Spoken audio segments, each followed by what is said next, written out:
Tradition, Sorry. Technical.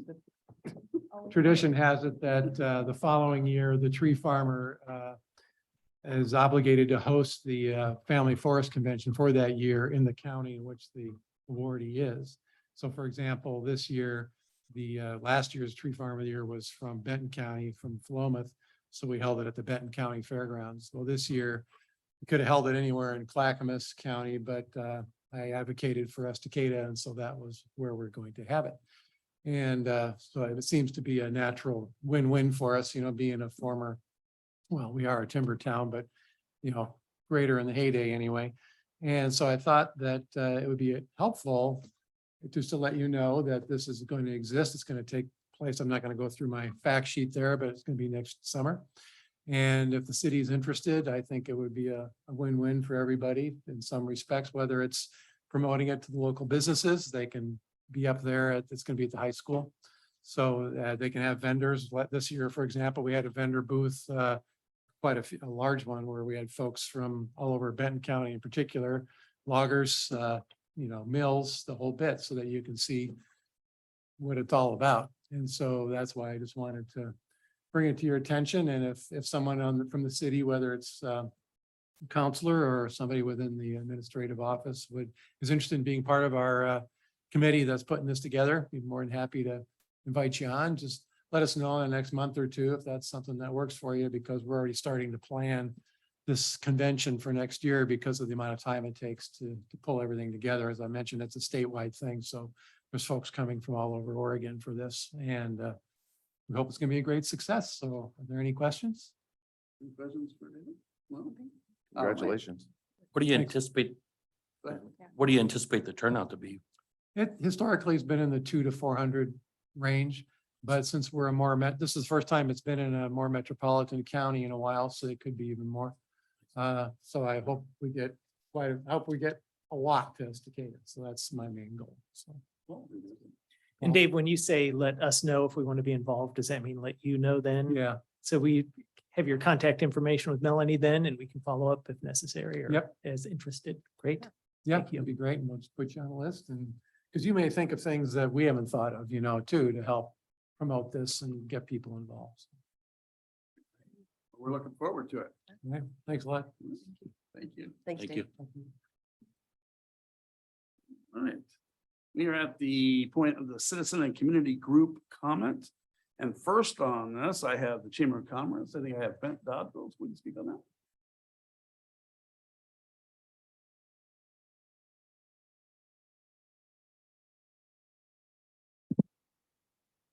Thank you. It's good to be with you tonight. My name is Brent Dodrell. I'm the current president of the Chamber of Commerce. We appreciate the partnership that we have with the city. And as you all know, we signed an agreement in July for this next year. And so part of that is to just make sure we're giving regular reports, whether they're verbal or written. So part of my report is just concerning the chamber in general. And then I think more specifically for you, it's what's happening with tourism. Currently, the Chamber of Commerce has 136 members. Our goal in 2022 was 160, so we're a little short of that, but we are excited that in 2022, we have 24 new members. And I want to give some kudos to the city. Two of our most recent members are businesses that you had a partnership in through Urban Renewal. The see if I can get the name right. I think it's the Backwoods City or Backwoods Beauty Cooperative, which is in the what I call the Yo Treat building. And then the Stalcup, I call it the Stalcup building there, level 11, two new chamber businesses, and you had a part in that. So thank you for your investment in the business community in that way. I'd like to introduce to you our Chamber of Commerce directors. They're not all here, but you should know who they are. Joe Kaufman is our treasurer. Dee Dee Brittle is our secretary. Connie Redmond, you know her, she's the one that does everything in town. She's on the chamber board. Rich Nobes, Julie Aldous. We're excited about that because she's an employee of PGE, and PGE has always been a wonderful sponsor of chamber events. And then we're excited to have Kim Ward back, who's been on the chamber for many years, and she's coming back this month. So probably the biggest change in the chamber recently is we have two employees, Nancy Horton, who's always been our chamber administrator. We moved her to the chamber manager. And then our other employee, Christina Richards, we've moved her to, we gave her this really exciting title, Creative Marketing Director. She's the one that does all things tourism right now, and she was planning to be here to give a report, but she is ill right now. So that allows us to make a little clean between all things Chamber of Commerce for the chamber members, and then all things tourism related, people to it. So if you're not, we'd love to have you receiving the Chamber of Commerce newsletter that goes out regularly. If you do get it, I hope you'll read that. That shows some of the things that are happening.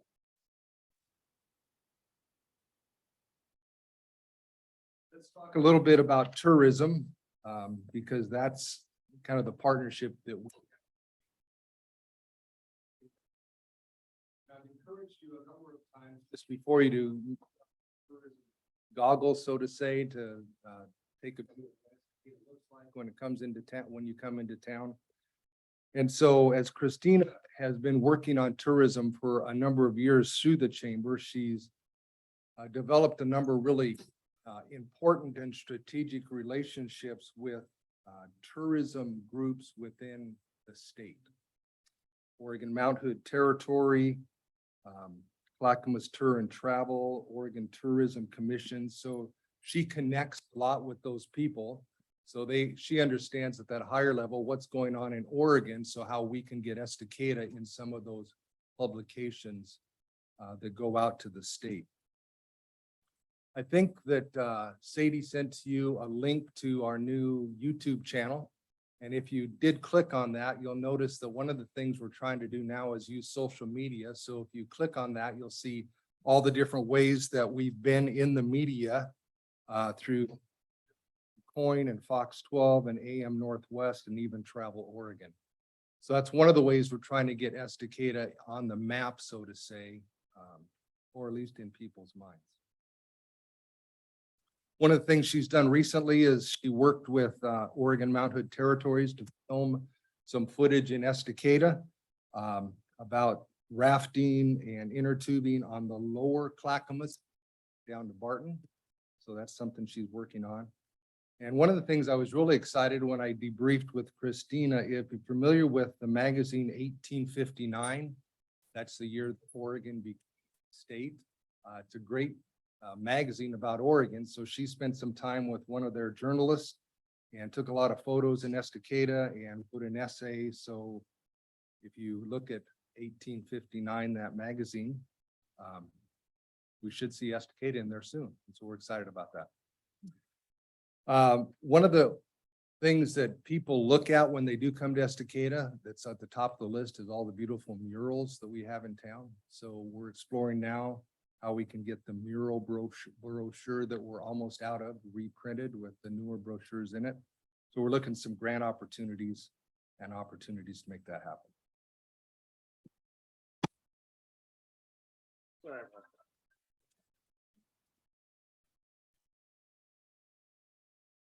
So as we look to the future, we have a one-year contract with you, and a part of that contract actually says that the office space that we now have in City Hall that we will vacate in a year, because as city's growing, there's need for more space.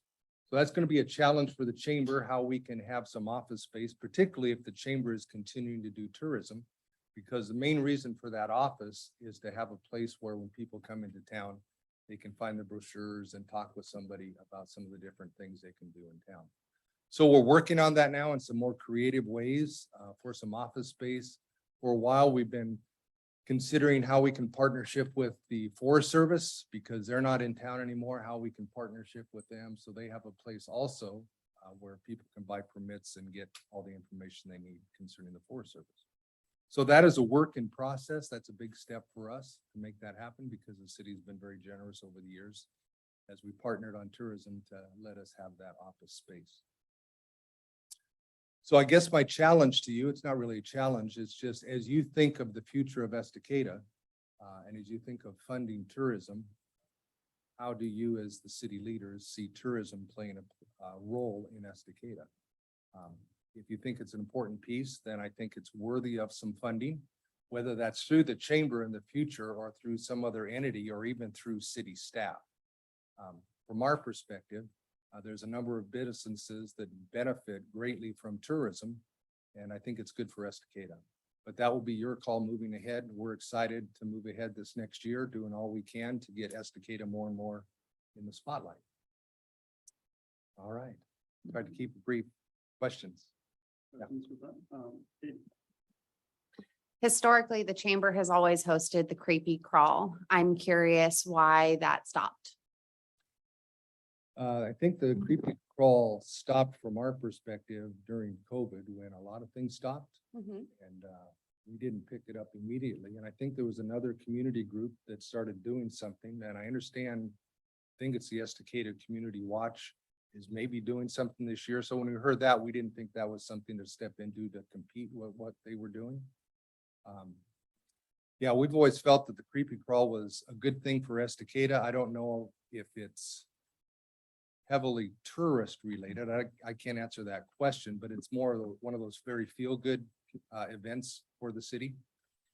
So I agree why there was a hiatus for a year or even two, because this time last year, kids were still going to school wearing, masks and things like that. But I guess I'm a little disappointed that a group as close to the city, or that is as close to the city as the chamber is not picking this up again.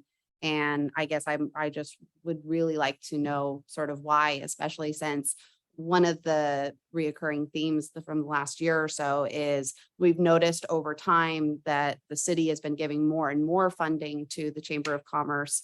And I guess in my perspective, I'm seeing the chamber essentially doing less and less as it relates directly to, giving services to, the businesses that are here. And I mean, I guess, yes, tourism sounds like is going really, really well and really great, but I see less and less events being held here that are hosted by the chamber. And I guess that's a disappointment that I'm personally experiencing. Thanks for sharing that. We'll take that into consideration as we plan events ahead. Maybe just a brief comment. We did our spring gala that was, again, took a 2-year hiatus. And if you're in the business of doing events, I kind of thought as the president of the chamber that everybody would be ready to come out and do the spring gala. And it was a tough sell to get people out again. So I say that in relationship, in the past, we've done the community recognition event. And again, we haven't done that for 2 years, and we're wondering, can we get the momentum going again? I think a lot of things stalled during the COVID, but we'll see if we can get some of those going again. I appreciate those comments. Thank you. Cool. Kind of along those lines, I've been in 3 chambers in 3 different cities. Gresham, I've been in Sandy, and I've been in North Dakota. And when it comes down to community events, it's always been my experience that the chamber's been more of a supportive to other groups that put the events on, and the chamber comes up behind them to support them. And I believe, if I recall, ECW had invited the chamber into joining them with this one, but I think you guys chose not to do it. Along with Councilor Dunsmuir's question is, so maybe something to consider is if you guys aren't able to run it, maybe if there's a group doing something similar, joining in to support them on it might be a good way to come in without pulling as much resources, but at the same time accomplishing the same goal. Yeah. And certainly one of the ways we could promote and do promote a lot of city events is through the newsletter. It goes out to a number of hundreds of people. So even for this coming creepy crawl or whatever the new group is going to call it, we'd be glad to promote it that way. Thank you, Joe. Any more questions? Thank you guys very much. sir. Appreciate it. it. All right. Next on the list, I have Kim Trujillo.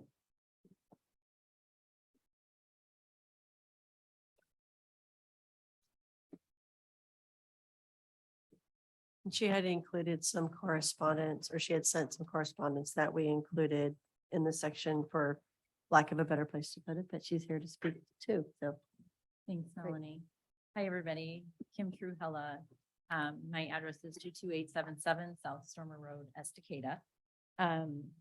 In this part of the agenda, I just wanted to talk to you a little bit about some ongoing correspondence between myself and a couple of other people. I know that you've received, and this is kind of old news, the letter from my attorney regarding the dispensary. And then I followed that up with a letter of recommendation by OLCC Commissioner Matt Molitas, who also spoke in front of this committee or this council. And so I thought that it should be on the record, since there was a question as to whether or not there was going to be an application process, or how it was going to be vetted, who would be qualified. Number of things came up, one of which was taxes, or how do dispensaries pay taxes, and needs to be somebody that's already in business, knows how to do it. So I hope you consider the letter from Commissioner Molitas. I have a 5-year license tenure with OLCC, impeccable record there. And I also included in this packet that, I'm sorry, it was late to get to Melanie to include it in the packet, so I had her email you guys my recent completion of my audit for not only myself, but also my cannabis business for 2018 with the Oregon Department of Revenue. And I'm pleased to report that there are no adjustments that were made. So the good news is that besides myself, the professional team and staff that I have to take care of business matters relating to business are doing the right thing. And so I just would like to, I'll talk to you guys a little bit later on another agenda item about the other things in that packet, but I just wanted to make sure that you had gotten those things and were aware of those things. And if you had any questions about either letter, I'd be happy to answer those. Thank you. Any questions? I don't got a question. I just want to make a observation and regarding this whole thing. So I've got a chance to look over everything we have here, including some of the new stuff here. Our ordinances, over the last month and a half or so, I've had a lot of calls and people regarding the marijuana thing here in town. And most of them, or actually all of them, have been not okay with what's going on with it. So something said by Councilor McRory last council meeting struck me a little bit. And that was all of the evidence was giving a majority to people not wanting a change. Then your letter from your lawyers that potentially opened up a separate lawsuit if we make changes and don't fall in certain areas. And then looking at this, it could potentially put us into 3 in here. And it's just progressing down a road where the majority of the city is actually against us from what we could tell from what I'm getting calls on. So I think the best route I want to propose, and I'd like to make a motion right off the bat to just not make any changes and to leave the ordinances as is and move forward at this point. And I have a motion on the floor. Do I have an opportunity to answer your question? Point of order. We are not discussing council business. This is in response to a citizen comment, not the time to be making a motion Yeah, for that this. says that there's a motion on the floor. What happens with the motion on the floor?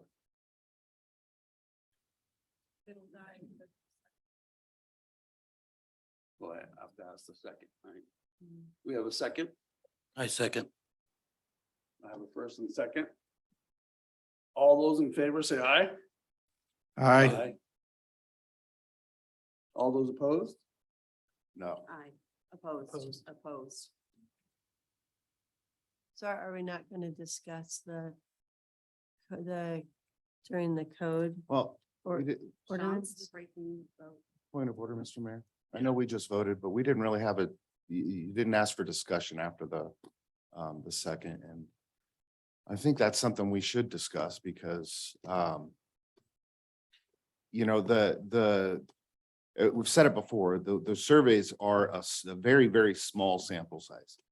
You can't add them all together and take that into consideration because a lot of the same people filled out multiple, surveys and from multiple aspects. So, with Counselor Lickey saying the majority of town, that's not true because everybody that I'm talking to, everybody that's talked to me has been for having a dispensary locally, having one dispensary locally, having maybe the possibility of two locally. So I do disagree with the majority of town saying that they don't, the statement of the majority of the citizens in Estacada saying that they don't want it, because I truly believe that that is not true. I know I don't talk to everybody, but I mean, like I said, everybody that's come to me to talk about it has been in favor of having at least one dispensary. So with that being said, I know we just voted on it and it passed, but without having the ability to discuss, I don't think that was the right decision. Katie, wish to speak on that? It's funny that this group talks about not wanting to be divided, that they want to be unified and that they want to collaborate, because honestly, keeping a broken ordinance that has been broken since it was written to deny a very large portion of our town something that they have been asking for. Maybe not everybody is asking for it, but there is a large portion of people who are asking for it. And to deny our city the potential tax revenue that could come from this does not feel fair, does not feel like this is collaboration, does not feel like compromise at all, to just completely deny so many people in our city who you also represent.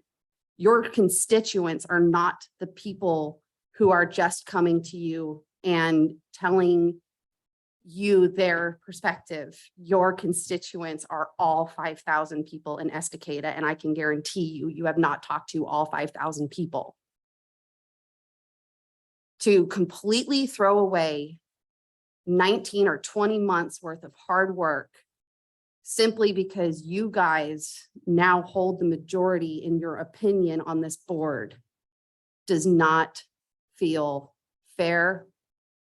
And it's, to me, completely inappropriate. Anybody else? Mike? I read over the changes to the ordinance and it didn't seem like much of a compromise. It went from some people say whatever number you want to put to it, half the people want it, half the people don't, to having none or having one, to removing it from being anywhere but the downtown zone, allowing up to three of them, and removing all the buffers, including ones where kids congregate. That doesn't sound much like a compromise, what was going to be proposed. And that's why I went with the motion. Joel. I just want to clarify. So the way that this reads, it's buffer zones. It's not saying you can't have one in Estacada. It's been the same way for 6-7 years now, or however long it's been. There are places to have it. And I didn't come by the decision easily by why I moved that way. It was looking at changes could potentially put the city up for a lawsuit if someone isn't happy with the way that they may have read something. The compromise is try to find a way to get one. With the new changes, it's potentially three. It's progressing in a way that is far outside of what we originally started, and it was continued to progress that way. And if there wasn't a potential lawsuit type of action that was put on the table, then it might have been something we could have negotiated further. But that right there was my biggest concern. And having a chance to look over everything, and I mean, understanding where people have been going with it, the conversation from Peter from the last one, this is what I felt was in the best interest of the people of Estacada, because it takes one lawsuit to erase anything good that could have come out of it, any tax revenue or anything wouldn't have come close to the cost that would have been. So that is why after seeing everything and having time to think about this for the last few, well, I've had a year and a half, almost 2 years now to be looking over this. But really to come to the conclusion in the last couple of weeks with everything, I felt in the interest of the city, this was the best move, even if it's the unpopular one. I want to echo as well too. I'm disappointed in the direction that we've gone here tonight. We've spent a lot of time working on this, a lot of time working on this. And I think we've moved in several different ways on compromise here. I think what was proposed tonight, I'm disappointed it wasn't even discussed. The city didn't get a chance to discuss what was proposed. It wasn't even allowed to have any discussion on this. It wasn't even allowed to have the city talk about the proposal, what they went through. The planning commission just spent an hour and a half going through this. They had concerns as well too, but they listened and they proposed some things as well. Not like this where we just bulldogged to stop through. I'm disappointed. I don't think that I've heard from quite a few people as well too. I've heard some no's, I don't want it. I've heard some yeses, I do want it, but the large majority of people that I've spoken to, that I've heard from, it's just been a big shrug. They'd be happy if we had one, happy if we didn't have one. They could go either way on this. I think even they would be disappointed to hear that nothing's moving forward here tonight after all the work that we've put through on this to get this to the point where it is now. I'm also really disappointed. You voted to kill this whole thing, Mayor. That goes against everything that you said to this council back in 2017 when they were talking about changing the zone over there next to the Cazadero. You are being so hypocritical right now. It's not even, Point of order, and Mr. Mayor, it's inflammatory statements not allowed. I apologize, but you are going completely the opposite direction that you did back in 2017. I have so many things that I would like to say right now, but I knew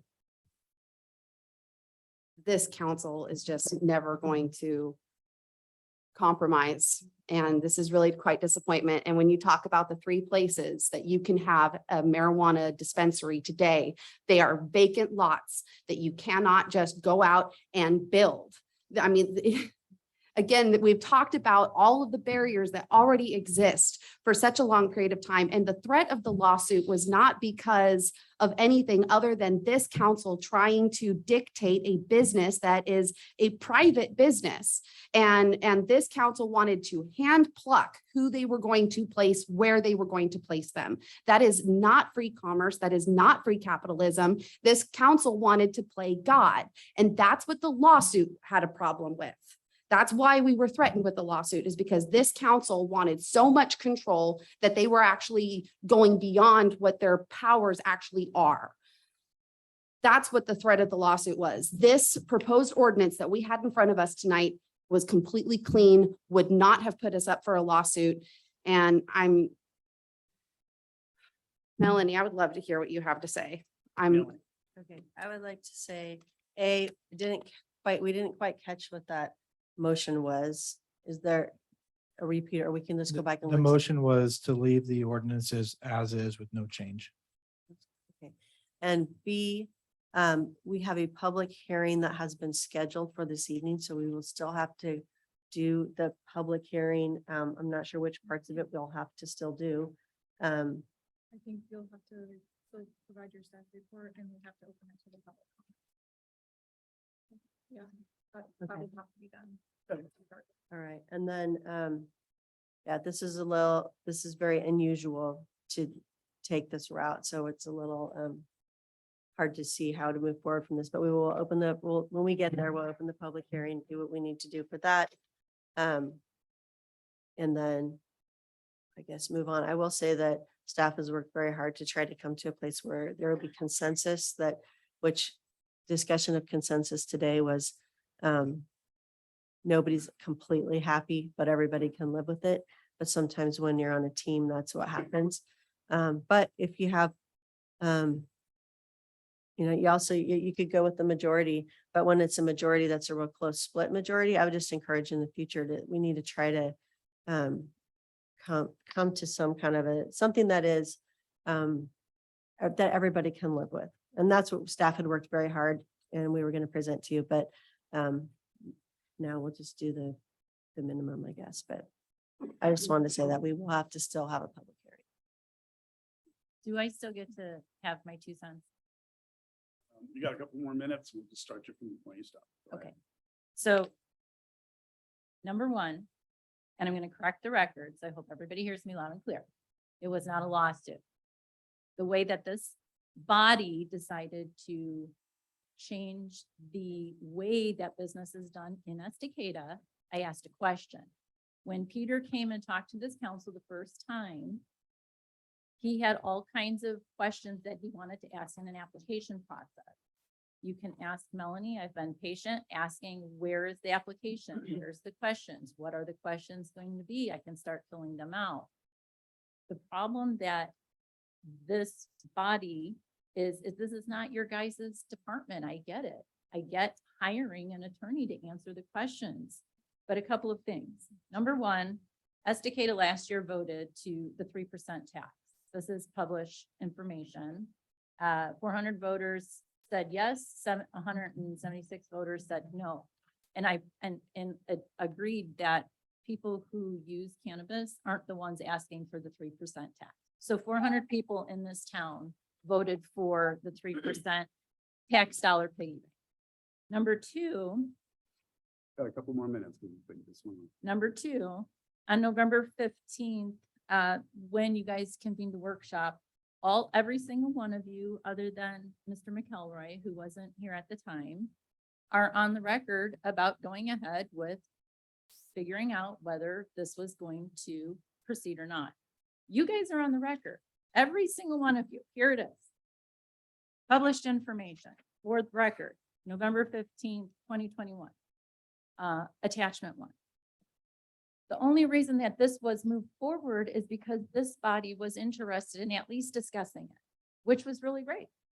Fast forward literally 2.5 years, it became not only changing the ordinance to allow it, which was a very simple process, and all of you at that time agreed it wasn't going to be in the downtown, which was Main and Broadway. All of you agreed you wanted one. The part that I contested, and I still contest, is that you don't have the authority to make an application and pick for yourselves the way that the language was worded. And so when the prioritize highest community benefit is part of an application process, that isn't ethical. It isn't right. When the other food carts, hair salons, coffee, whoever, when they come before you guys to open up a business or a subdivision, a utility company, do they get to do 2.5 years of worth of work and then give it to somebody else because the attorney's idea was to come up with an application process? It's not right. I want to open a dispensary. I've made that very clear. I've worked with every single one of you. I respect every single one of you. I appreciate the amount of effort that's gone into this. The other night I was at Planning Commission. Planning Commission for 2 years has been working on changing rules and ordinances about housing. Even housing was done quicker than this. And all this was supposed to be is nothing on Main and Broadway, put it over there. I engaged a landlord, and the only thing I need to move forward is the ordinance to change in order to be able to get the Lux to move forward. So your process is flawed. How you took the letter is incorrect, and it is defamatory against me because I don't think that I've been disrespectful or any kind of forward pushing towards any kind of legal anything. And so for me to, in my opinion, protect the city from litigation, I should be a hero. And what you guys should be is called on the carpet for wasting the time, energy, and effort, not only of this body, but also taxpayer dollars and paying for Peter's time to change an ordinance that isn't gonna get passed. And as a matter of fact, for you guys not to be able to actually follow your own agenda and the hard work that the staff has done. Stop the conversation. I'm done, and I appreciate it. Thank you. I'd like to add one more thing, please. I'm done with the questions. We are moving on. Okay, we're at department and committee reports. Clackamas County Sheriff's Office is going to put forward the report. Actually, can we do the consent agenda real quick before we do that? But you can come Oh, up sure. with Yeah, you Lieutenant just come Mendoza. up It's there. totally fine. So can I get a motion for consent agenda? Move to approve the consent agenda. Yeah, first, do I have a second? Second. First and second, all those in favor say aye. Aye. All those opposed? Motion passes. Thank you. Now, we got you up there. Thank you.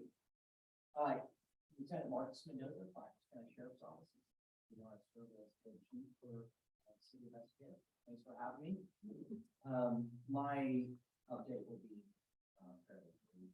Just a couple things that I want to hit on. At the sheriff's office, our patrol works off of a 6-month schedule, and which is beneficial to the city, because as many of you know, we're running staffing was a little bit difficult this last 6 months.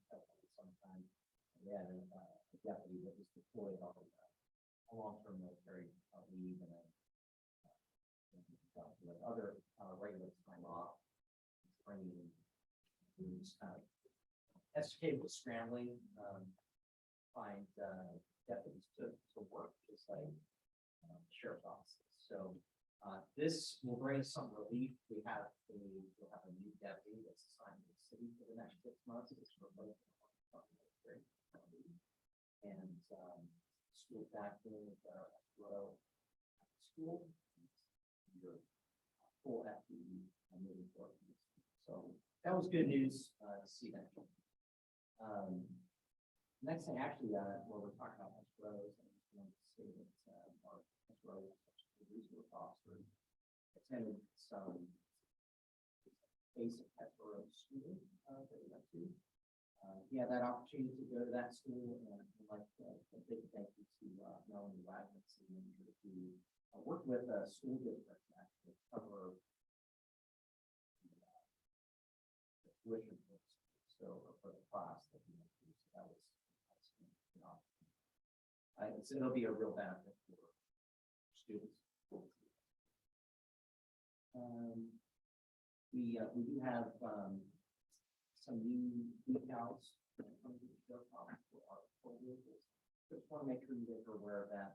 You'll see a different look on the patrol vehicles. Right now, you're probably going to see maybe 3 different styles while we're in this transition. So all the new vehicles that we've purchased recently are just all white. Yes. Then you have the historical C-stripe style that you're familiar with. And we're moving the transition to a different style. This is sheriff on side. Pinstripe line. So I just want to make sure that you're aware that you'll see these different style cars. And it's not going to be a hard line where we get rid of all of one of them and then restripe. It's going to be just phasing out. So you'll see that from time to time throughout town. Yes, sir. Just for the purpose of public safety, you said there's going to be vehicles out there without any markings on them. So how do we put can we put an announcement out to the people of Estacada that ways that they can identify that it's a legitimate, sheriff's office vehicle pulling them over if there's no identifying marks or Yeah, something? we could definitely do that. Maybe I'll work with Melanie on some social media, Facebook maybe of we can highlight the new decals and kind of talk about how that transition is going to happen. Definitely. The uniforms are all staying the same, so they'll be clearly marked that way.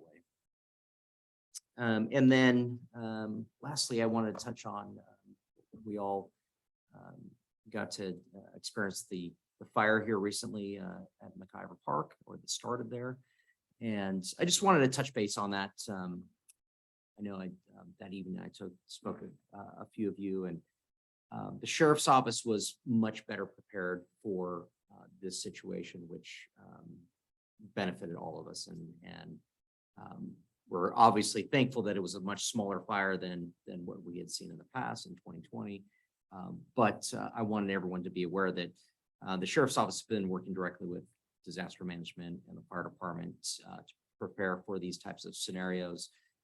And so it's maybe everything wasn't perfect, but it went off a lot smoother, a lot better for us as an organization. So I just wanted to bring that forward to you. How are you seeing the crime stats at this point? I mean, are we holding our own as far as other cities are concerned, or were we? Yeah, I think we haven't seen statistically not a huge change in either direction. We're still we're still doing well. Nothing's gone up dramatically or down. Any other questions? I just wanted to comment during the fires. I think I'd heard that there were some increased patrols in the areas that were level 3 evacuation as well too. Is that right? And That's correct. Very similar to the 2020 wildfires, but there were myself and several of the command staff had come in to provide extra patrols, and then a lot of our deputies were out that evening doing evacuations and extra patrols in the evacuated areas. And really, prior to the fire starting, we already had the extra patrols scheduled for anyone that didn't have power. So we wanted to really make sure that we were providing deputies, driving up and down the streets of anyone that didn't have power, just to make people feel safe, so that they knew that we had extra deputies out and about in case they did decide to go somewhere else, that they could have that feeling of safety that that there were extra deputies in the area if they weren't home. I got a chance to see when I was up there in Springwater, you guys trying to get to all the different houses and trying to find darkened driveways in the middle of the night was not easy for you. So kudos on hitting all those. And everybody gave really good, from what I heard, really good things about the communication getting out there and everything. The one thing that I think that they made a request that I would share was when the communication goes out through the reverse 911, if there's any way to put some resource contacts in there, because there were some people that were evacuated, but they didn't know where to go when they're evacuated. And by the time they found them, it was like 2 a.m. and stuff. And so maybe in the reverse 911 message, like somewhere they can call, contact, or something to figure out where the resources are at. So Yeah, great suggestion. Thank you. so, definitely. Okay, any other questions? Mike? As part of the SRO training, was there emergency preparedness for the schools? Like if there's something, a bad event happens? I was curious what the response time looks like for that. If someone were to come into a school with a gun locally, what Yeah. is Clackamas County? What's their response time to get to a situation like that? Yeah, that's a great question. So our SRO works the school hours. And so majority of the time, that response would be immediate because that SRO is at the school. And then you've got your during those school hours, also there'd be most of those hours, there's another deputy here in Estacada. So within minutes. And then we're also reside within our East District where you'd find another deputy. One of the huge benefits for contracting with the sheriff's office is just the ability to summons a large amount of resources on short notice. And, including the SWAT team and negotiators and things like that. So the initial response would be immediate. And then you would see a large number of deputies and other law enforcement responding soon thereafter. And a major incident at a school is going to be a really big deal. So it's going to happen really quickly. I mean, I can draw upon an experience just this afternoon. There was a wanted subject out halfway between here and Sandy, and I want to say there was maybe 12 or so deputies and police officers that were apprehending that subject. So it will happen. Thank you. Any other questions? We thank you for your Yeah. presentation, and we thank the Clackamas Sheriffs for everything that you do for our area. We appreciate you. Absolutely. Thanks for having me. Thank you. Thanks. Okay, committee, commissions, and liaison reports. I will start down with Charity. About my notes here. School board met and was able to attend that meeting. It was a pretty quick meeting since beginning of school year. Of course, they went over some highlights from the stadium. Just kind of went over that, and then future improvements will be for the North Complex concession and parking. They're also looking at a hitting facility for softball, and also wanted to mention that let me go to my percentage here. Schools enrollment has increased by 8% from last year. So that's across all 4 schools, an 8% increase. So school district, school board knows that things are getting a bit tight, especially at the grade school. So just kind of trying to get creative and think of ways to where we're going to put these kiddos in the future. And then it's just going to trickle on up to middle school and high school in the future as well. So yeah, a lot of growth out here, and just kind of trying to figure out what we're going to do logistically with that growth. So they're excited about the growth, but just now we've got to figure out what to do with all these kids, where to place them. So yeah, that was about it. It was a quick meeting. I think they said it was probably one of their quickest. So yeah, that's all I got. Great, thank you. Joel, Nope. okay, Paul. Library board did not have a quorum, but went through the meetings anyway. Just things are growing at the library, continue. They've got a lot of great programs coming up. I think it's this Thursday or next Thursday night, one on mushrooms that looking forward to. They've got a lot of experts coming in for this stuff. But library continues to grow, and then otherwise spent quite a bit of time with the planning commission last Thursday night, going through the housing ordinance. A lot of work done by that group to work through their concerns, and then a lot of work going through their concerns over marijuana as well too. So a lot of, I appreciate the folks for the time, the thoughts that they put into that. I have nothing. No. Okay. City managers report. Okay, thank you. I have 2 things to share. The first thing was, I'm going to go ahead and share it anyway. It was in light of the work that we've all been doing for the past year and a half, or however long it's been, to come on a very difficult topic. And this can be applied to any difficult topic, because you're a group of 7 people who represent our town. You're elected to represent our town. And there's going to be times that there's very strong different opinions. And so I just, Elena had shared this with me, and I thought it put it into really good words about what is consensus. And it says that consensus is finding a proposal acceptable enough that all members can support it and no member opposes it. It is not a unanimous vote. Consensus may not represent everyone's first priorities. It's not a majority vote. In a majority vote, only the majority gets something they're happy with. People in the minority may get something they do not want at all, which is not what consensus is all about. And it's not that everyone has unhappily agreed to go along with the decision. And it requires is what I've seen you all put in over the past year and a half, and staff and planning commission. And it requires time, active participation of all group members, skills and communication such as listening, conflict resolution, discussion facilitation, and creative thinking and open-mindedness. And in order to reach consensus, the team must let each member participate fully in the discussion, which may mean going through several rounds of the outline process. And when the decision is reached, probably no one will be completely satisfied with it, but everyone can live with it. And it sounds a little bit miserable because sometimes you just can't make everybody happy. But I think the point is, and in going forward, as you deal with these difficult decisions, I think that's something that's really good to remember. And it does, obviously it doesn't always happen. But I think it's worth the effort. And I think that y'all have put in effort over the past time and will on upcoming topics as well.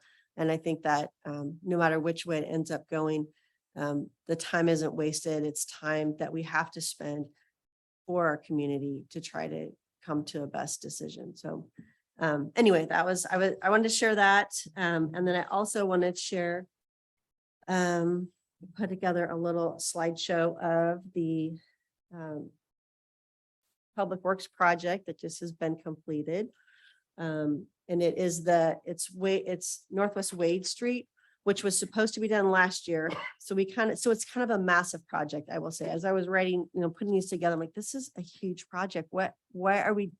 How come we're doing this project? But then I realized, and Sadie reminded me, the Wade Street portion of it was supposed to be done last year.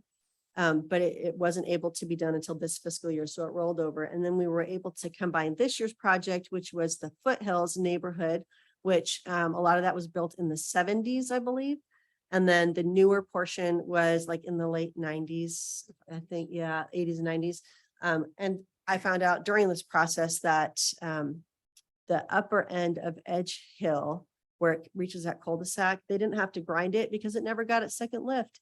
So they just were able to go ahead and pave over that. But I wanted to share, this is Northwest Wade Street and the Foothills neighborhood.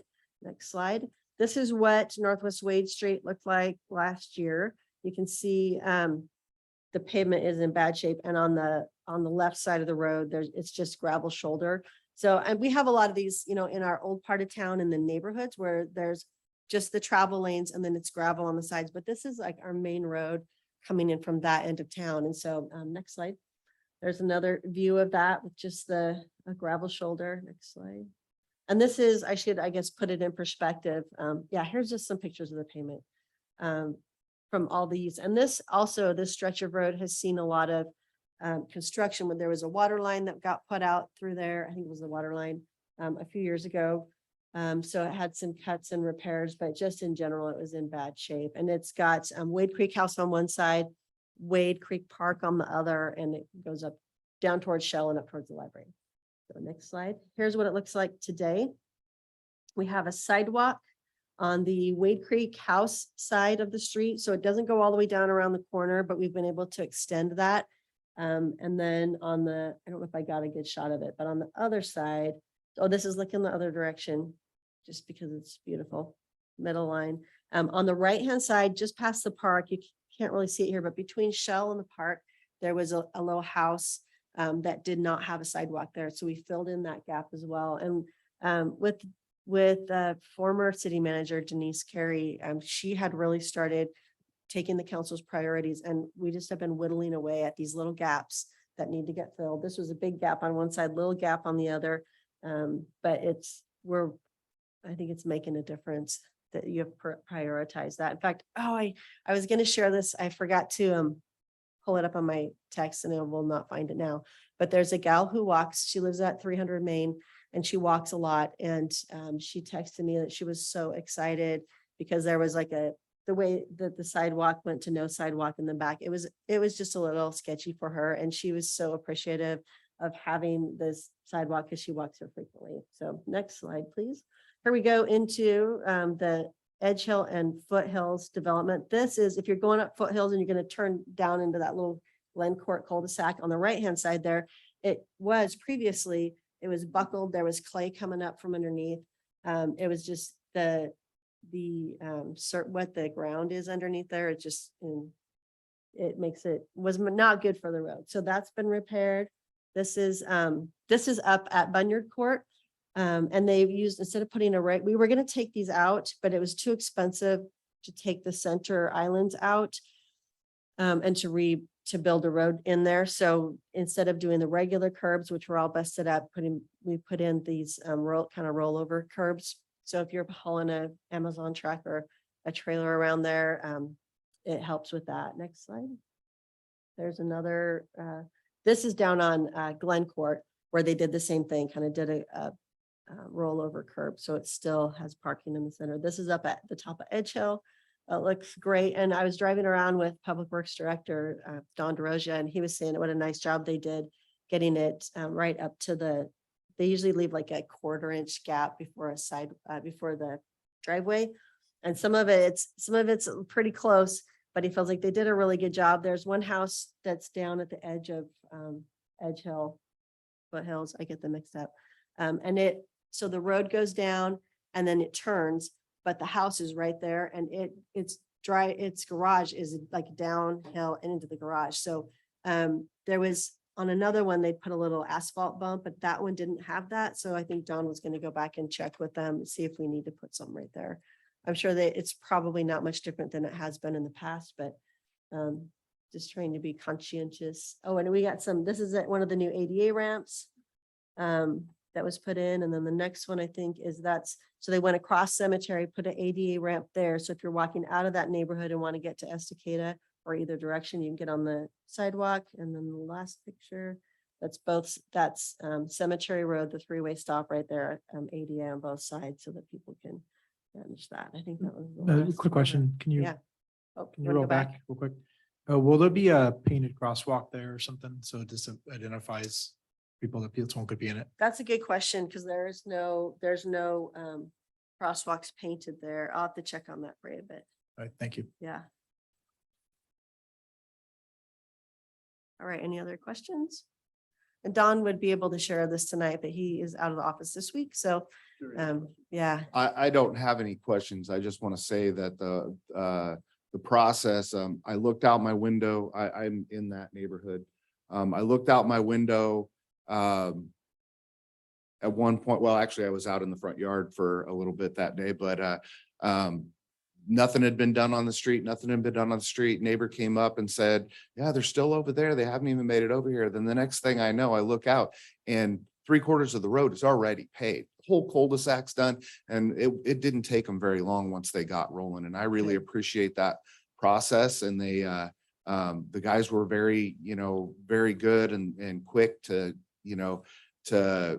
make it as easy on the neighborhood as they could. And I appreciate them for that. good. I'm glad to hear that. There was a couple different times we talked about pulling pieces out of the project or doing something that would have saved money, but it wouldn't have been a permanent fix. In a few years, we would have been going back in, or we would have been going back into the neighborhood to do the next section. And so because of the financial situation that the street fund is in and SDCs, and we're able to go ahead and keep everything in the project, which I think is great, because then you're not going multiple times into a neighborhood to do that. And like I said, it was from the 70s and the 80s or 90s. And so this should get us down the road a long ways, and it's great to have it. And when the company we were really glad to have this company. It's not a company that ordinarily works out here, and they were the low bid, so it worked out well. Anyway, thank you. Okay, thank you, Melanie, for that. We are now going to close the city council meeting and open a public hearing. Yeah, it'll take a couple minutes. Sorry, guys. Thank Just you. just a few minutes. Everybody to take a break. A little break.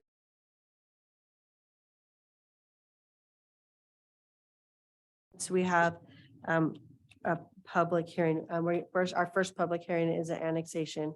Then we'll do the motion on that. And then the second public hearing, you can open the public hearing and read your statement, and Taylor needs to do a staff report for the record. And then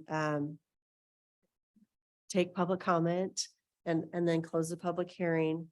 And then if you could restate the motion, and we'll do a roll call vote on that. And then I think that would satisfy the rules we try to follow. Okay, but first we're gonna let you open that public hearing for the annexation, and Alan will take care of that.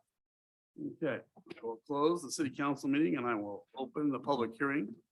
2022-05 annexation of 30203 Southeast Eagle Creek Road. And I will hand that over to you, I think. Do any members of the council wish to declare ex parte contact? Nobody? Okay, so I will then give it to the staff. All right, good evening, council. I will now present Planning Commission's report on file 2022-05 Annex, also known under the project name of 30203 Southeast Eagle Creek Road. Okay, tonight, council will issue a decision on this annexation proposal. That decision is final unless appealed to the Land Use Board of Appeals, aka LUBA. If this proposal is approved, the council will then put the annexation into effect by adopting a resolution to annex the property into city limits, but only after all conditions of approval have been met. And I will go over those recommended conditions in detail in just a bit. So this slide outlines the applicant and property info. The applicant is William Jardine. I don't think he's in attendance tonight. He was at the planning commission meeting, but I don't see him in the audience tonight. And the property is lot 503 of tax map 34E170C. And the comp plan map here shows that the property is located entirely within the UGB, and this satisfies the first requirement for annexation. And here's a vicinity map. It shows incorporated areas are shaded gray. And it shows that the property is adjacent to existing city limits on its southern boundary. And this satisfies the second requirement for annexation. Okay, now to the approval criteria. Section 16124.030 lists the approval criteria that need to be met in order for the council to approve an annexation.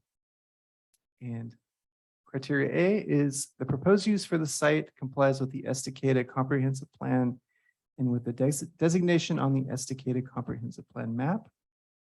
Criterion B, adequate capacity of urban services exists or can be made available within 3 years of the annexation approval.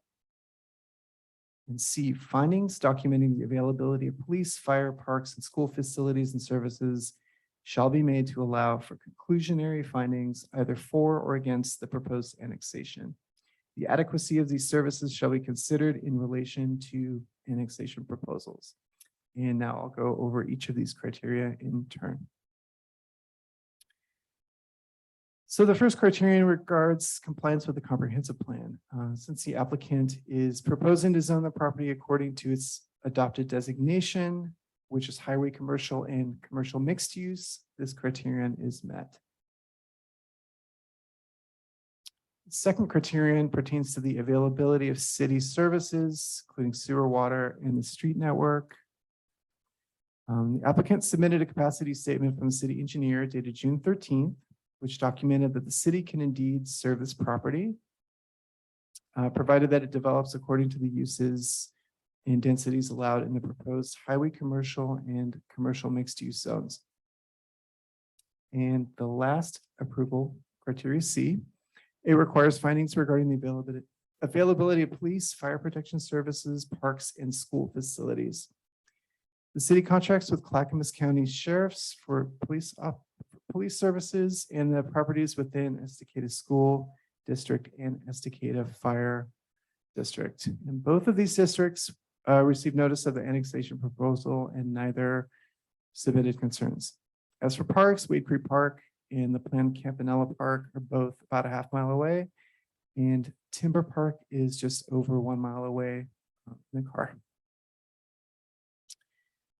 Okay, so Planning Commission approval includes the following conditions. That the annexation include the 5.3 acre area as officially described in the county's tax map. That the applicant sign a waiver of remonstrance against the dedication of right-of-way and other transportation improvements that the city may require in the future, as well as provide revisions to the illustration and legal descriptions of the property to the Department of Revenue in order to complete the taxing district boundary change. That the property be zoned as designated in the Estacada Comprehensive Plan map upon council's adoption of the annexation. And finally, that the city's comp plan map and zoning map be amended to reflect the annexation and zone changes. And that concludes staff's presentation of the Planning Commission's report on this applications. Before we hear comments from the applicant, which I don't think we will, unless he's online, he might be online, okay. So before we hear comments from the applicant and any public testimony, Are there any questions that council would like to ask? Anything that's allowed in the highway commercial, is that allowed in the central mixed use as consideration? It's completely separate. The highway commercial.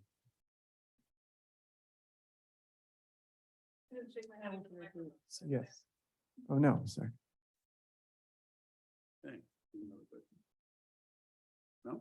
Okay, is there any correspondence regarding the application? No. No, okay. I will now read a statement about evidence presented at the hearing.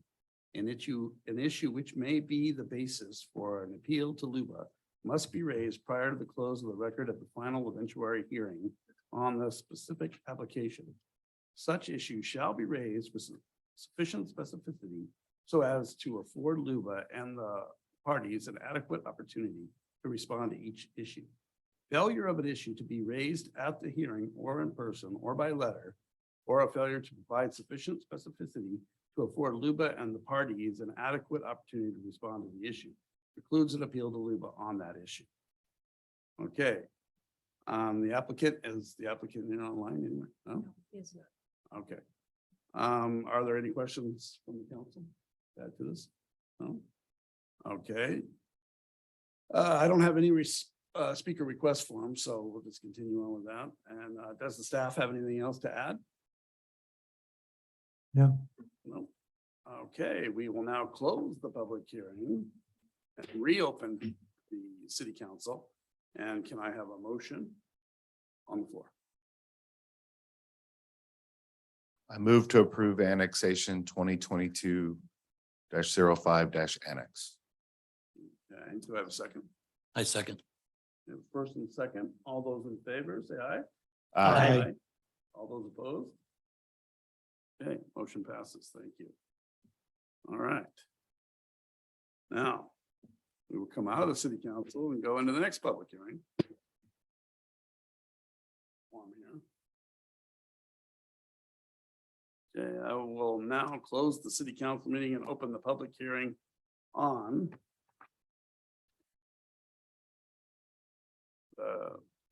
ordinance 2022-007. In ordinance amending certain chapters in Title 16, the development of the Estacada Municipal Code. Okay, go ahead and take it away. All right, Taylor will be presenting this.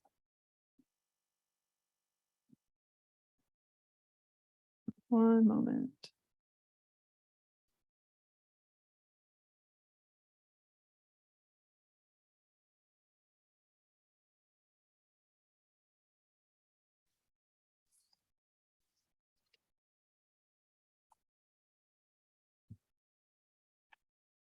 Okay. All right, good evening, council. I will try to be brief here. Yeah. This is ordinance 2022-007 for the record, amending what the mayor just said pertaining to marijuana retail, which will also be called cannabinoid retail or commonly known as dispensaries. The Planning Commission first held a hearing on these amendments July 28th, which was tabled and reopened last Thursday, the 22nd. And on Thursday, the Planning Commission did issue a recommendation, which I'm obligated to present. And if the city council, whatever decision the city council issues tonight, that will be final unless appealed to LUBA per usual.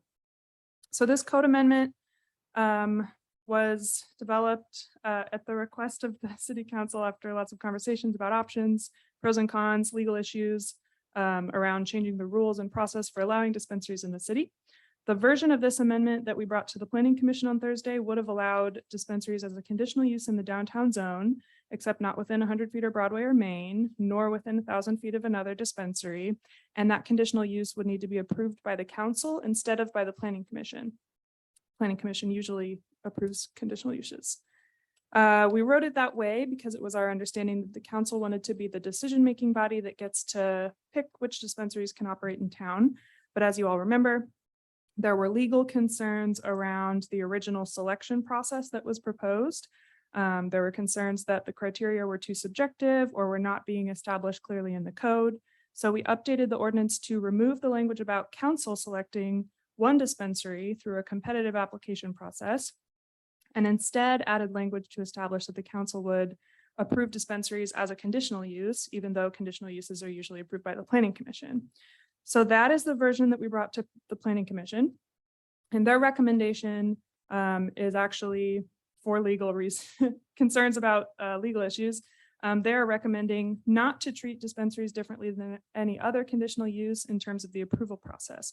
So they're recommending that if dispensaries are going to be allowed as a conditional use, they should be approved by the planning commission according to the established conditional use process in our code. The other change we need to note relates to the downtown design standards, which require a minimum amount of transparent elements on the ground floor of any new buildings or exterior remodels. And we know that the OLCC has restrictions on the amount of visibility into and out of the sales area for dispensaries. So the updated ordinance that is printed out on all of your tables changes that to add an exception to the transparency requirements. We can go into detail if you want to talk about that. So the rest of this presentation, I think,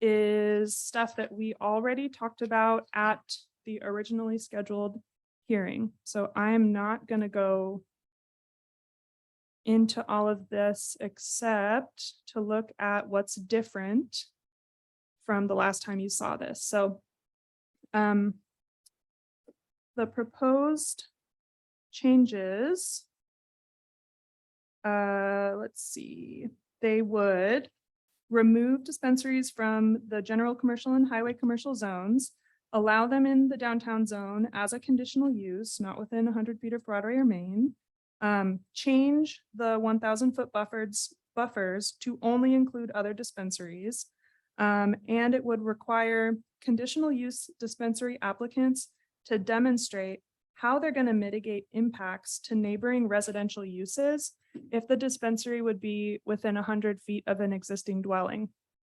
So this is one of the questions that we wanted to ask the council. Is that something that you would want to prohibit, outright prohibit dispensaries from within 100 feet or a larger buffer than that in order to avoid impacts to those residences, and at the same time to reduce the amount of area that a dispensary could be located, reduce the likelihood that more than one would be established. So that got added. And then the other thing, and then just a note on that, that last criteria is something that already kind of exists in our conditional use approval criteria. And I can go into more detail on all of that, but that's just to say that that last bit about the adjacent residences seemed like an option to address some of the concerns among council, while also not introducing anything that was, out of the blue in terms of what already exists in our code. So this is the updated language of the code amendment. We established that it would be a conditional use in the downtown zone. The design standards would provide for that exemption from the transparent element rule. And then it couldn't be within 1,000 feet of another marijuana retailer. And then that very last paragraph is the proposed 100-foot residential buffer. Okay. And then I'm not going to go through all of the approval criteria because we already talked about that at the last hearing. So yeah, that's all for approval criteria. I was going to offer that I'm prepared to type up any potential changes to this draft ordinance and keep track of those. If you guys wanted to basically workshop it anymore, I can pull up copies of the different versions and stuff, or of our existing code, answer questions. Otherwise, I think, what do we have to do next? Public, we need to take public comment. Public Okay. comment. End of your stuff. Okay, so is there any correspondence regarding this application? Would that, we just received the, Not specifically regarding the code changes. So we did include Okay. a letter previously, but it wasn't related to the code changes. then no. I will now read a statement about evidence presented at the hearing. An issue which may be the basis for an appeal to LUBO must be raised prior to the close of the record at the final eventuary hearing on the specific application. Such issue shall be raised with sufficient specificity so as not to afford LUBA and the parties an adequate opportunity to respond to each issue.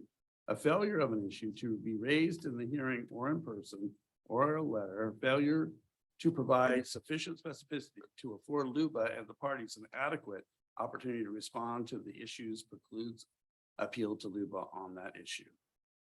That done. We are now at the citizen comment part of this, and I have Kim wanted to speak on this again, so Kim, will you? And Kim, is Kim Thompson in there? Okay, and then I have one more question. I have one from Katie as a counselor. Can she No, speak? I'd like to speak as a citizen if that's fine. Can she? I That's a new one on me. You I guys don't- are asking us All tough kinds of questions stuff tonight. I don't know. We might as well. Okay, all right. Hmm. Go ahead.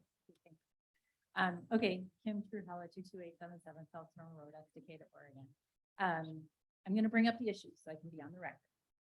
There was consensus. Again, Mr. McKellar, I'm gonna accept you because you, I don't think are really up to speed or don't really know what has been done for the last couple of years on this issue. If you'd like to discuss it further, I think that staff or I could, or any of the other council members would be happy to oblige answering your questions. There was consensus before Peter got involved.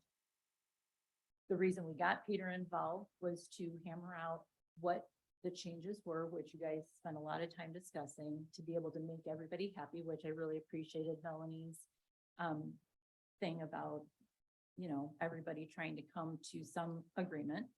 I think that we were all there.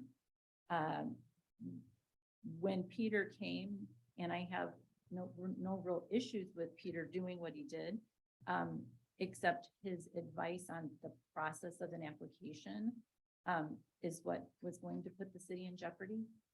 I'm bringing the change in order for me to be able to open the dispensary.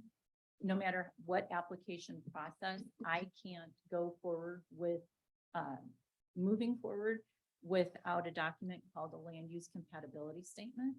That comes from Taylor. We have lots of documentation on that, and that only can happen after the ordinance is changed, only after it's allowed and approved. So that's what's taken the 2.5 years to come to getting the piece of paper that gets us to move forward. Even if you kick it over to planning commission, even if you guys hear it, that's all well and good. Still cannot move forward with anything without a land use compatibility statement. That's what this 2.5 years process has been all about. And I'm sorry to say that it's, I guess, failed. The other issue is, and I attended the planning commission the other night is, planning commission usually hears conditional uses. So it seems like order is being subverted again, and I'm not quite sure why. And lastly, the issue is nobody else has actually come up here to talk up to you guys other than Becky, who owns the CBD Lish store in town, about potentially opening up a dispensary. So I don't know why you guys are in fear of having all kinds of dispensaries in town. That was never the goal. That's never going to happen. There isn't enough locations in town. And then when you consider only some buildings are even able to be leased because anything that's mortgaged cannot host a marijuana business of any kind. It's federally illegal. And so how many places does that leave? By doing the 1,000-foot buffer and you let Becky have hers and you put me over there, you're done. You're locked in. And I think that me and her are the only people who are interested in even participating in owning a dispensary. The other thing is and Brett talked about chamber. This is not just something that we could do for our citizens. There's a lot of people that come visit here. And also the last thing that I'd like to bring up is the misinformation that Estacada could just call Chalice. That is not true. Blatantly false. And if I would have staff call them right now and say, hey, can you deliver me some of this or that to this address, they would tell you no. So there's a lot of miscommunication. And the last issue that I'd like to bring up is no matter which meeting I've attended, planning commission or city council, there's always an expert who has hours to debate all of these things. You guys have never asked, not me or any other actual person who would know the intricacies about a dispensary or OLCC licensed cannabis business. It's very strict, it's very difficult, it's very challenging. There's lots of I's, there's lots of T's. No matter what standard you guys would set, it's already been set. You can't even invent any more rules that we don't already abide with. So I think that you're shorting yourself. I think you're being short-sighted. And I also think that it's taking away an opportunity for Estacada to have their own little piggy bank, and also for us to be able to actually just try it on. Try it on. We've done a lot of work. I appreciate your time. I stated my issues. I hope that you would open this back up. I can't tell you how much time that Taylor and Melanie have worked on it besides what you guys have done. And quite frankly, I don't know why you guys won't ask additional questions. If you have a concern, why isn't it open to discussion? And I'm sorry that you have been misinformed on many levels. And not only is it tragic for me, but it's tragic for this town, and also for the good it could have done. And respectfully with the people who also do not want it in. And that was been my promise since the beginning. So with that, I yield. I will be happy to answer any questions that you guys might have. Otherwise, I will step away from the podium. Any questions? No? All right, thank you. Katie Ginsman?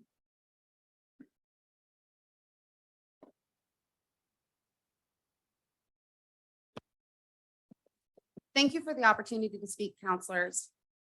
I'm going to take this opportunity to raise an issue with Luba. So just a quick history lesson. Back in 2014, the state of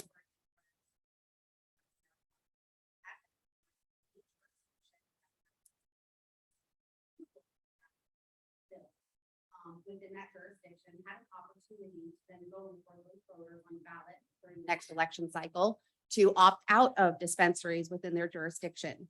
Only jurisdictions that received less than 50% approval of this ballot measure. In 2014, I have the election results right now. I'm looking at it. There were 900.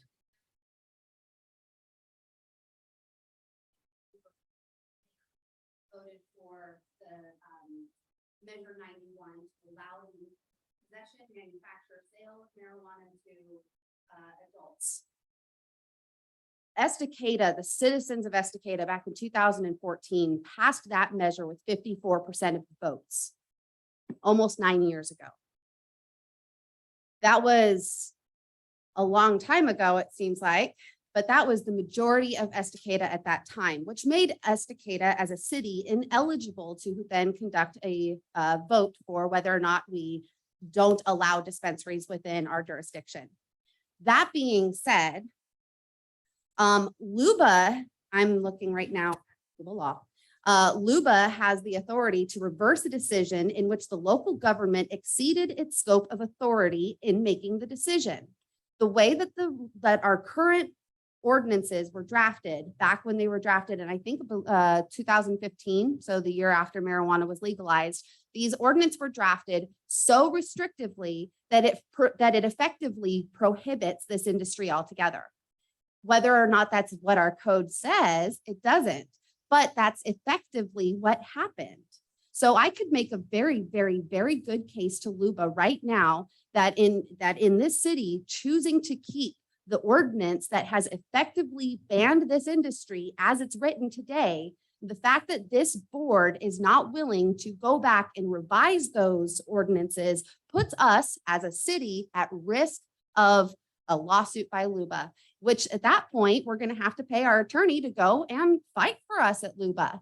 Or Luba's gonna make us change our decision. They're gonna come in here and they're gonna tell us how our ordinances should be written. And they're gonna tell you, no, no, no, you gotta go back to the drawing board. So I really want you guys to consider, it's funny to look at this table. The people who have been in Estacada for longer than 3 years is on this side of the table.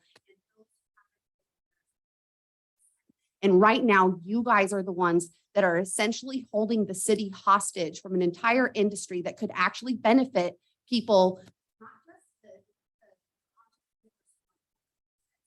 so we're talking cancer patients currently don't have access to a natural form of medicine, to legal law-abiding adults who just choose to partake in a different type of recreation than you. Right now, you guys are essentially holding this hostage for them, and it's not fair. You might talk to your constituent, but your constituents are every single one of the 5,000 people here in Estacada, including the people who would benefit from this industry, who have been asking for this industry, and who currently you are denying of this industry. And so no, if you deny this decision today, I will be raising a stink with Luba, because that's my right as a citizen. Thank you for your time.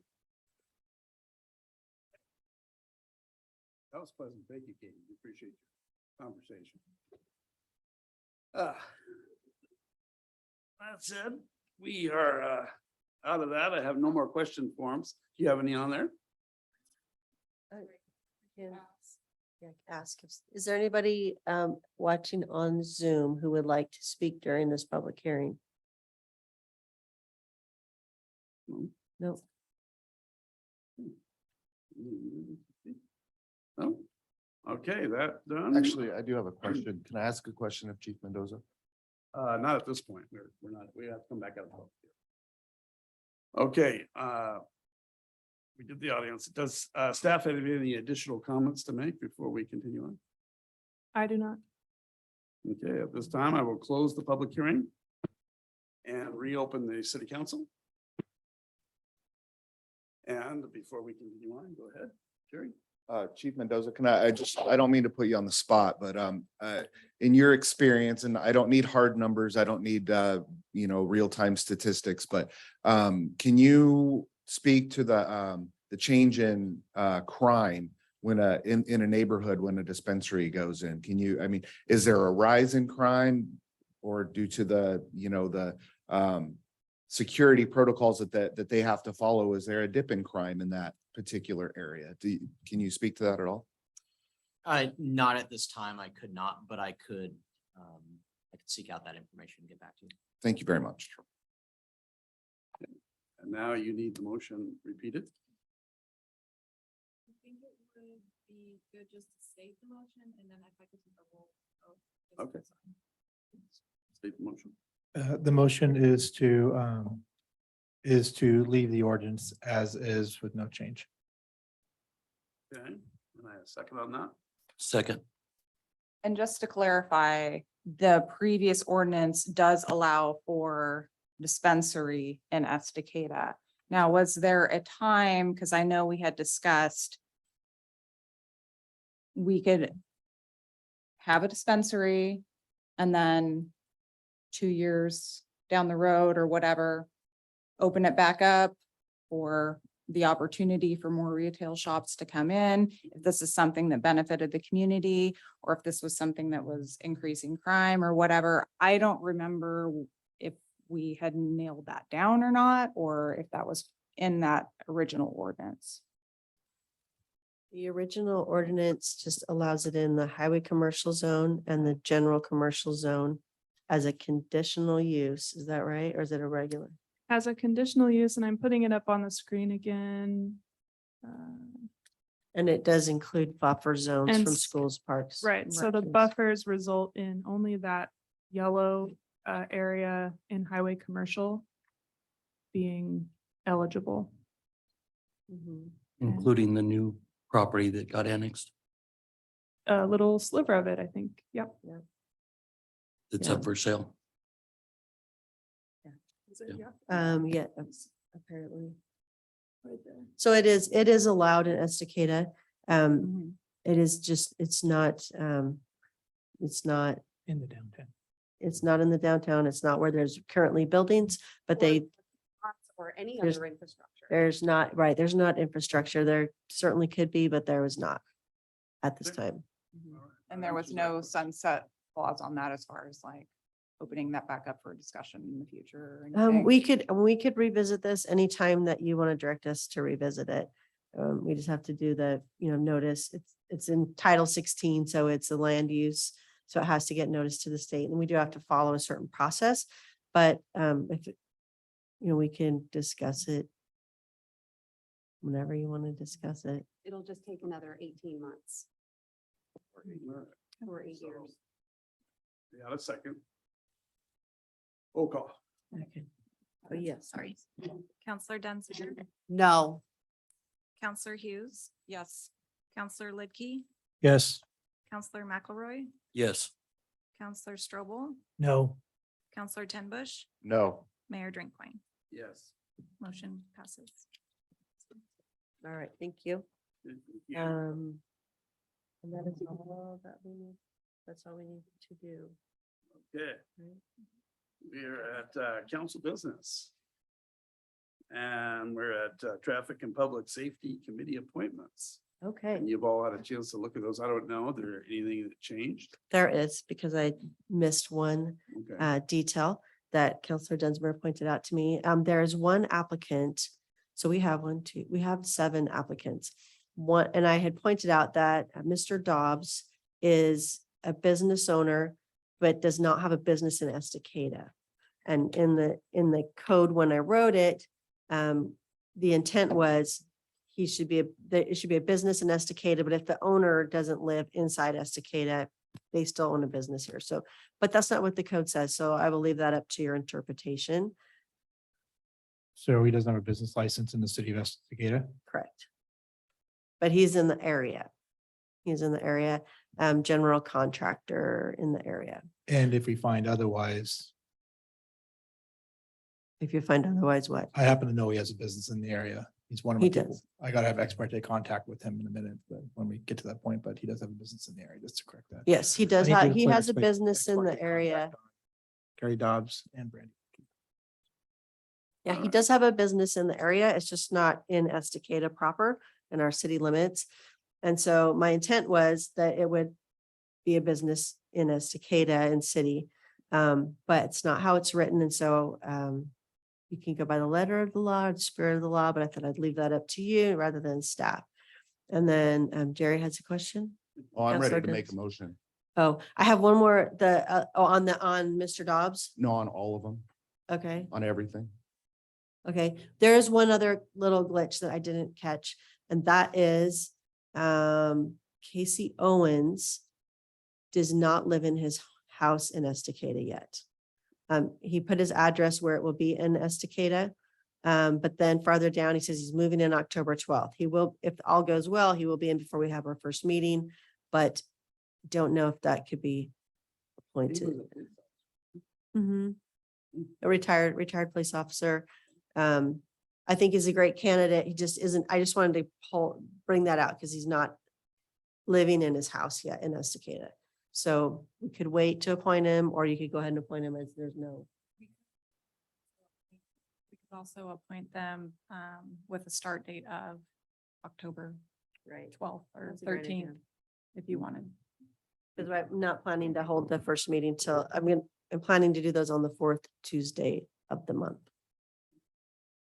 I guess I would like to stick to the letter of the law as best we can on something like this. Either hold off on Mr. Owens until he's actually moved in, until he's a resident. Or, if the council's up for it, recommend a start date be after his move-in date. But I think the preference would be to table it until he's started. And then for Mr. Dobbs, I think the letter of the law is that they should have a business in Estacada. And I think we should stick with that. The way I read it was that you would have a business in Estacada. That was just the way I read it. That's the way I intended it. But- that- Yeah. So we have I don't want to hold Jerry up on, or Counselor Tenbush Oh, up no, on it's, his my motion. motion's changing as we speak. Oh, okay. So, and also, three of them, let me go back. Three of them need to be, so if you could call out maybe the three that will be in the 3-year term, and then the rest of them will be a 2-year term, so we get in that alternating pattern where they're not all switching out at the same time. Okay. As far as Owens, I believe the first meeting wouldn't even start until after the. Okay, so I don't see an issue with appointing him. Because, for example, our previous city manager was appointed to the infrastructure committee before she was even allowed to as a city employee, but she was pre-appointed months ahead of time. So I think we can follow, there's precedence for us to precedent. do so on Mr. Owens. So. That was a term beginning January. Exactly. So we would just identify his term wouldn't start until after he's moved into the city limits. Correct. All right, my motion's gone back to the original. Go ahead with your motion. Okay, so I move to approve all 7 applicants with James Moriarty, Casey Owens, and John Dolzall serving the 3-year terms and the rest of the applicants serving the 2-year terms. So that- Declaring ex parte contact on Brandy Lidkey and Carrie Dobbs.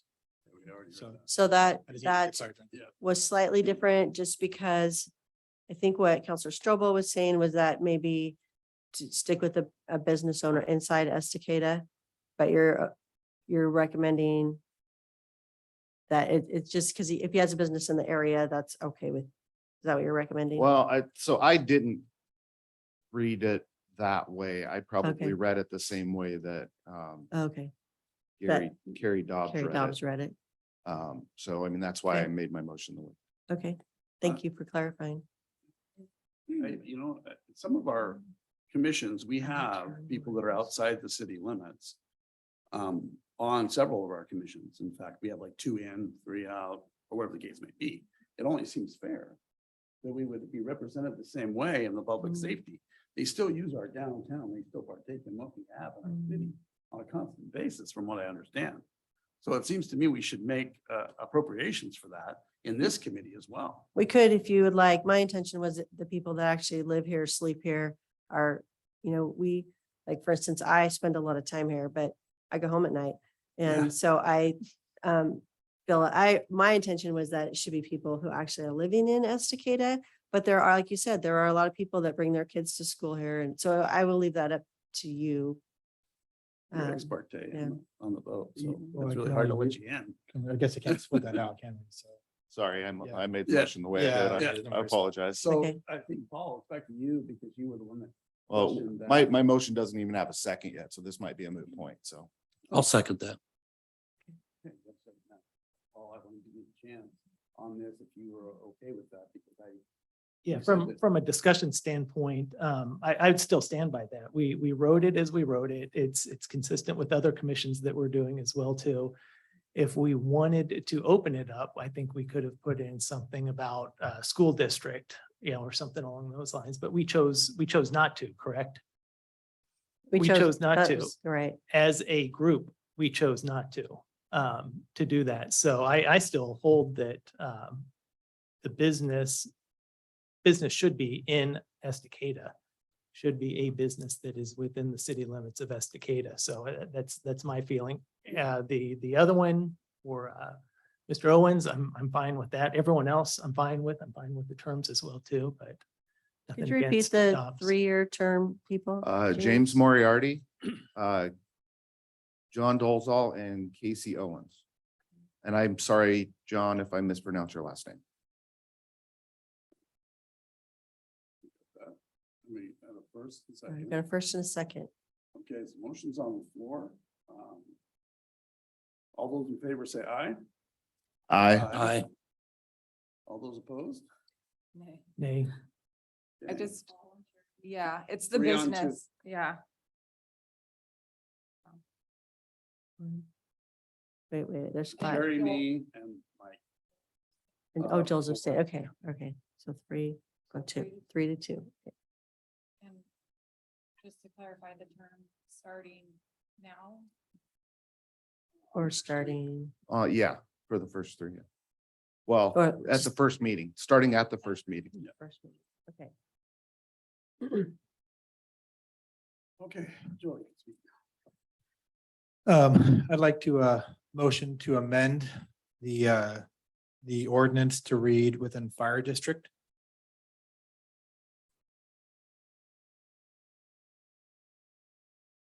Okay, can we bring that back to you? If there's consensus that we'd like to have this discussion about not just, not just having it. Okay, in- I'll withdraw the motion. Can we open it for discussion to Well, fire district? Well, I would like to bring it back to you Yeah, if let- you are interested in discussing it. I'm not prepared to present a code to you tonight. I would like to bring it back to you. Well, yeah, in the sense, so we can at least get consensus if that's something we wanted to do is what I'm asking. you can bring it So back. would you More like to bring it, discussion on okay, You'd like to bring it back? Anybody else want to discuss it? Do we do fire district or do we do school district is what's? All of our other what's- committees are school district. So to be consistent, I'm good with that. Yeah. okay, We'll just- Okay, so we can discuss that. I'd like to see a lot of Okay, we'll bring transparency that back. before. All right, all right. Okay, so we're all straight there. That's good. We're, Okay, and that first meeting will be the fourth Tuesday of October. If that's my plan at this point. okay. Next on council business, I have a variance requesting for the street closure. Yes, okay. Regarding this, in the past, as I stated in my staff report, the council several years ago created a policy for street closures in the downtown. And we have strictly adhered to that because it was direction given from the council. Staff has not allowed exceptions to the policy, even for very large events. We have not allowed exceptions because it was direct from the council to us. And so this is a request to close for a street closure for the Spooky Walk on Halloween, and you can see the map in your packet. If I scroll down, I can tell you what page. It's just closing off the street at 3rd and 4th on Broadway. So it's just that one block in Broadway. Page 120. 120, that's right. First to the last page, next to the last page. And so we are bringing this to you. Brandy with Estacada Community Watch has made that request that we would go ahead and bring it to you for a variance on that. And let's see, I have 3 questions for discussion. First is in consideration of public safety, and this is on page 107, especially for children who attend this event, should a variance be allowed to close Broadway Street as defined in the Spooky Walk application map for Halloween festivities, even though an application for a street closure was not submitted prior to the deadline? So do you want to go ahead and How grant many that? days ahead was that the first application put out? It would have needed to have been turned in by April 30th, according That's to the on policy. original, Yeah. Let's say a 40-day, where are we at? And we could make this happen because it is September 26th. And the next week, staff could get a letter out to the businesses that would be affected, letting them know that. So we could, logistically, we could work that out. Yeah. Is that, if that's what And- you're and asking? I just want to speak to this just for a second, so you guys understand why I'm getting to that. This event, I was there last year. I don't think Randy, you weren't there last year, right? Yeah, but I gotta say, there was 1,500 to 2,000 people crossing that street. No amount of crossing guards would have got you enough crossing people to make that all work. We're getting to a point where it's gotten so big. I had people from Beaverton, I had people from Troutdale, they were all coming here. And it's gotten so big, I just think we need to close that up and keep that safe, because we're gonna have an accident if we don't do something. And I think in the future, maybe we should consider lowering the amount of days, because, if we think back, when we first had this discussion about street closures, there were a few naysayers on the street that didn't want street closures, but all along, the city's been trying to promote people to come into our area. So it seems like to me, we might want to change the distance in which we ask for those street closures, so that we have an opportunity to get more events in our downtown core. And that's why I consider this, but it's up to you what you do. Yeah, so that's the first question. Do you want to go ahead and allow the street closure? I would also recommend crossing guards on Main, because if there's with that many people, even if this section is closed, I know they still try to get over to Ace or Soul Tapatio or whoever, and they're crossing back and forth. So you might want to consider that. Do you want to allow that street closure? And then if you don't want to, then the applicant could determine whether they could still safely hold that event. But the next question is, would the council like to revisit the policy guidelines? And they're in this packet if you wanted to take a look at them. The policy guidelines for special events with the option of modifying the requirements for downtown street closures. Because in the past it was 60 days, 45 days, something like that. We'd have to figure it out. People come in the day of, and it is not a complete application, probably 90% of the time. So we'd like to give it enough time that when they come in with their first attempt, we can say, okay, this is what you need, and they go back out and they can still make it by the deadline. Or we can still get that up. But we could bring a proposal to you on how we logistically think it would work. If you want to revisit that talk, or if you just want to make an exception for this time, that's fine. Or if you don't want to talk about it, that's fine too. Well, I think we want to talk about Mhm. the exemption this time, but I want to bring it back Bring for it back. discussion, because I think everybody should be involved. in Okay. it. It's All for right. everybody. It's not for just one group. Okay. Go ahead, Paul. and then Yeah. Greg. I'm definitely open Bring to it the variance to allow this through. Definitely want to revisit the guidelines as well too. And definitely up for you having, bringing us a proposal in the future. Okay, so on that further discussion on that, I would like to see if there's a way we can invite local business owners that are affected by these street closures to come in and speak, also to come in and have a voice on that, whether it's a open house, whatever, but I would like to, like that to be open, that discussion to be open to the local business owners that it affects. Mhm. Good idea. And then, can I just make a motion to approve? I move to approve the variance for street closure for the spooky walk. I second. First and second, all those in favor say aye. Aye. All those opposed? Motion passes. Thank you. Okay. We're gonna bring it back for discussion, and we'll do it on a wider spectrum. I think Right. The businesses, like you said, I think that's a good idea. I think we've got a different clientele down there these days that are really into getting the people in our downtown core. So I'm Right. really excited about that. All right, that apart, we have citizen and community group comment, the second. I don't have any in front of me. Is there any online? Okay. I will now go to mayor and council reports. I will start off with you, Jerry. Well, I really would have liked to have gone last, but I'll go first.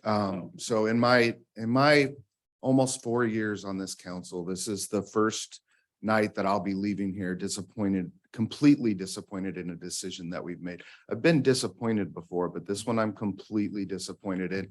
I think we really did an injustice to the majority of our town, not the vocal minority. I think that, we need to reopen discussions on this at some point in the near future.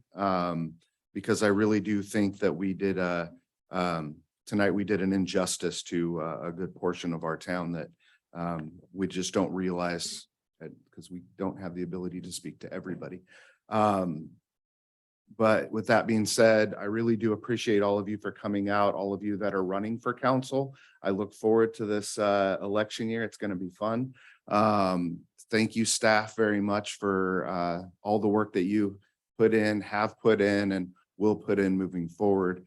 The other thing I would like to recommend would be to appoint Michael McElroy if he chooses to be the liaison for the TPSC. And I'm sorry if I said your last name wrong, because everybody's saying it different. It's McElroy. Okay, thank you. Yeah. I thought it was. That would be a recommendation. Brand new counselor, brand new committee. I think it would be good. I'm okay with that. Yeah. Quick question. On those, I know that I'm a liaison to the infrastructure and I haven't been introduced to what that process looks like yet, but are you allowed to be on more than one? Oh, yeah, I was on 3 last year. Understood. So I'd be more than happy to Mind do you, it that. takes a lot of time. But I think the infrastructure only meets so often. I mean, how many times do they meet? As long as it starts after football season, we're good. Yeah. Finish up coaching. All right, all right. There's no football on Tuesdays. That's good. There is practice. Jerry, you said it well here. I'm disappointed as well too, walking away feeling like we didn't accomplish what we'd set out to accomplish so long ago. And I'm frustrated by that as well too. Frustrated for the folks that put in so much time on this, frustrated that we went in such a direction only to put on the brakes right away. And frustrated on behalf of the staff for the amount of time that they put in on this and planning commission as well too. But otherwise, thank you, staff, for getting things together for us this evening and for the folks that came, showed up and spoke tonight as well too. Thank you. All right, Mike. I don't have anything. Okay, sure. Yeah, thank you, everybody, for coming out. I mean, a little bit blindsided by the abrupt motion, but like I stated last council meeting, I feel like I made a compromise by even saying yes to one dispensary. And it just kept going further and further down the road and opening up more and more. And I appreciate everybody's work on what they were trying to accomplish, but I felt like it was starting to explode into something that I had already in good conscience was opposed to begin with. So, maybe not a vote that a lot of people approve of. This was a very kind of odd way to put it into motion. I will agree with that. Again, a little bit blindsided by that, but I still stand by my convictions that I just wanted to start with the one and see where it goes from there, because I do know that they are a huge, they're a cash-based business that attracts a lot of crime. And I know one was hit in Troutdale a couple of nights ago and walked away with a lot of cash, and business owners couldn't be contacted. So it was, a little sketchy, and I would just hate to see that in our downtown area. So I get that there are responsible people that run dispensaries, and I really respect Kim. Of all the people, she is the one I would want, because I've heard your story, and I have sympathy for, how you got to the place that, where you are, with your late husband and everything, I'm like, okay, yes to you, but I can't just say like only her, so it's a tough spot, because I really appreciate all of the work that she's done. It's hard. It's weird. It's like pioneering times. I mean, maybe this is what it was like during Prohibition or something, because, right now alcohol's like no big deal. We have a liquor store, we have beer in stores and whatnot, but having dispensaries are very new. And maybe in 20 years, it'll be like just another liquor store. I don't know. But there's still a stigma attached to dispensaries, and they, again, heavily cash-based operations are going to attract that criminal element. It is what it is. So until it becomes more normalized, it's going to be a little bit sketch. So what I said in my last meeting, I feel like I've already compromised with saying yes to the one, and I'm very open to, in 2 years or whatever, another council comes in and they're like, hey, this is a success in our community. We haven't had any more crime. This is a benefit.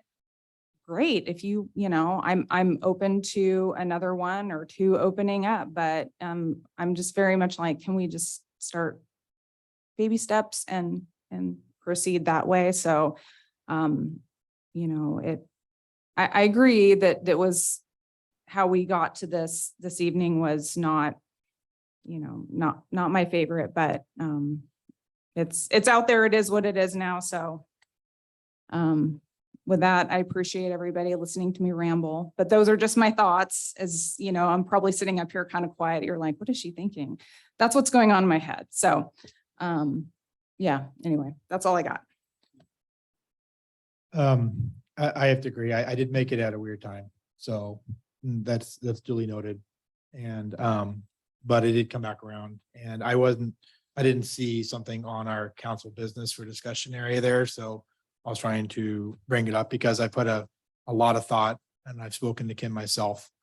It was definitely, it was coming down to along the same lines of one, it was progressing past the one that we had worked a year and a half discussing. It was certainly really rapidly starting to open up to 2, 3. And then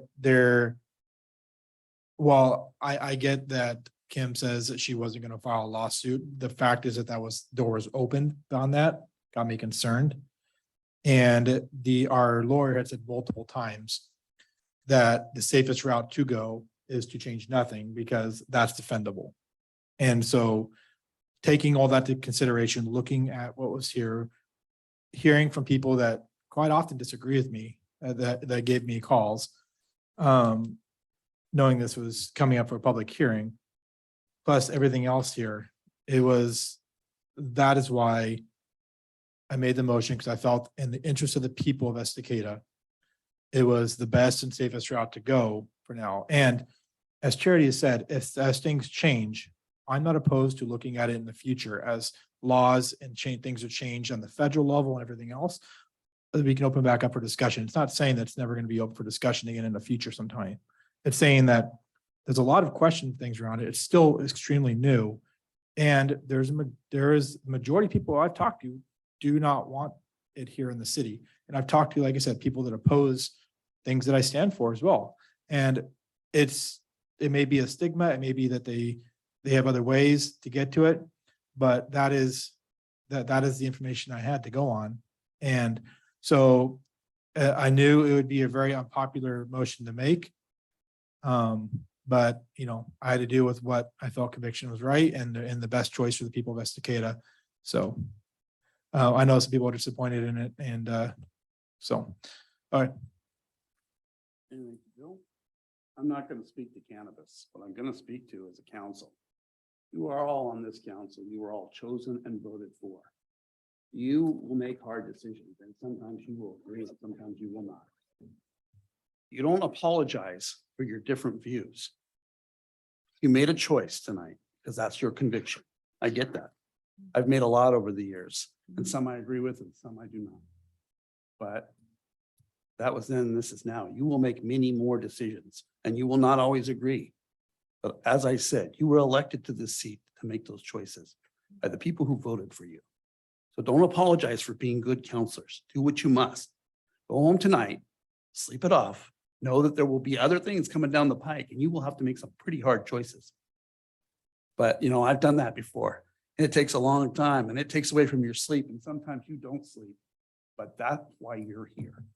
So don't apologize for it. You all did what you were supposed to do. So I thank everybody tonight for showing up. As always, it was very long and drawn out, but I'm glad you sat through it and took the time. So we appreciate each and every one of you. So have a good night. And this meeting is adjourned.